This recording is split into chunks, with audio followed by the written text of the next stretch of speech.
ফ্রান্সের এভিয়ানে শুরু হতে যাওয়া জি7 সম্মেলনের আগে সুইজারল্যান্ডের জেনেভায় বিক্ষোভ করছেন অন্তত ২০,০০০ মানুষ।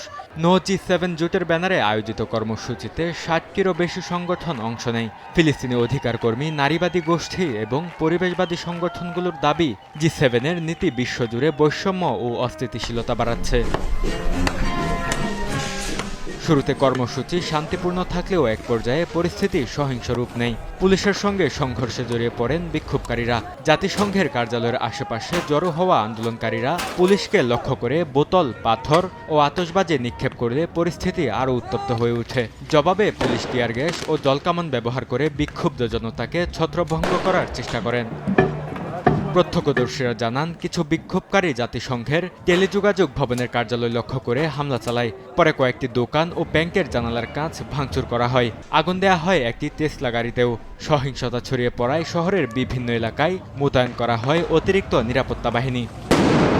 মূল সম্মেলনস্থল এভিয়ানের কাছাকাছি বিক্ষোভের অনুমতি না দেয়ায় আন্দোলনকারীরা জেনেভাকে বেছে নিয়েছে বলে জানিয়েছে স্থানীয় কর্তৃপক্ষ। আয়োজকদের মুখপাত্র বলেন, ডোনাল্ড ট্রাম্প সহ জি7-এর নেতাদের নীতিতে তারা উদ্বিগ্ন।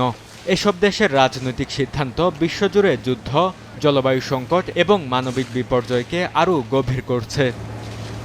বরকতুল্লাহ, সময় সংবাদ।